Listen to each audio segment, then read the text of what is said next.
गदाधर बल आईनजीवी भद्रक। तो कौन कहे 147 कोटी टकर निर्मित है गेलपुर मेडिकल हजार हजार लोक निर्भर कर प्रतिदिन चिकित्सा आखपाख अंचल अदर जिलूर बर्तमान दुखर विषय 171 जन डाक्तर आवश्यक किंतु दीर्घ वर्ष धरी भद्रक समस्या दूर होनी बर्तमान 38 जन डाक्तर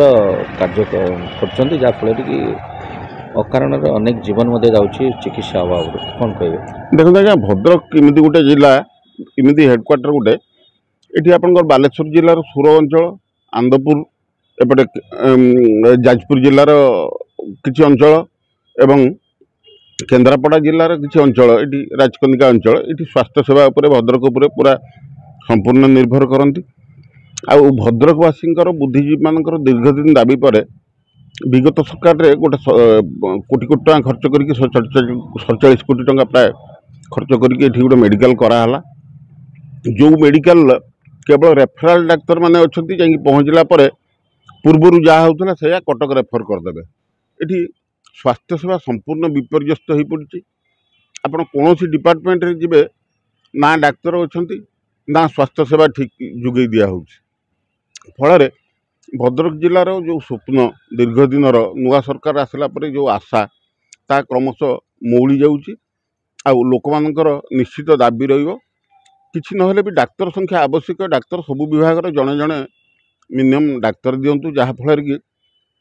जो भद्रक जिला केवल नुहे पड़ोशी जिले में जो मैंने सब निर्भर कर स्वास्थ्य सेवा उपरे से माने स्वास्थ्य सेवा पाइपर आम डाक्तर समस्या तो आमर रही स्टेट रे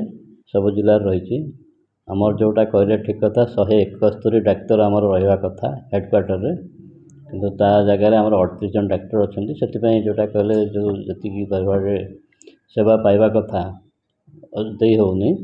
डाक्तर मानक भी लोड पड़ुची आमर निकट भविष्य में पोस्टिंग हबार था 1500 डॉक्टर गवर्नमेंट पोस्टिंग अप्रूव होती भद्रक जिला किसी आसवे डाक्तर समस्या तो गोटे रही स्टेट रो सरकार तो प्रति आम मसर भी जना जाए गवर्नमेंट निश्चित भाव में तार डिसीजन कौन नवा कथा नब आम आशा करुँ ये जो 1500 डाक्टर आम निश्चित भाव किसी परिमाण में आम भद्रक भी जॉइन करेंगे और किसी परिमाण भी सेवा आउ टे भल जोगई हम देखु भद्रक नुआ मेडिकल है से बहुत दिन लोकंर आशा आकांक्षा थिला ता पूरण है समस्त आनंदित किंतु 171 डाक्तर आवश्यकता थिबा बेले मात्र 38 जन डाक्तर अच्छा भद्रक एभली एक जगह सबू जगह को संयोगीकरण करुच्ची एवं विभिन्न अंचल हजार हजार रोगी प्रतिदिन आसिक एटी पहुँचती डाक्तर अभाव हेतु से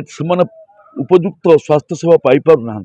जहाँफल नाई नथिबा असुविधा सृष्टि होती वर्तमान नुआ सरकार ओडिशा रे होती मोहन सरकार एवं बड़ आनंदर विषय जे भद्रक माटीर संतान राज्य बीजेपी सभापति मनमोहन सामल एटिकार पुओ किंतु मु भद्रकवासी हिसाब से अनुरोध करी निवेदन करी जे भद्रक रे एभली जो समस्या अच्छी सहस्राधिक रोगी आसी एटी चिकित्सित हो पारना उपयुक्त सेवा पाई पारना तुरंत डाक्तर समस्यार समाधान कले लोक माने उपकृत हेबे एवं आनंदित हेबे एथिरे तिले मात्र संदेह नहीं।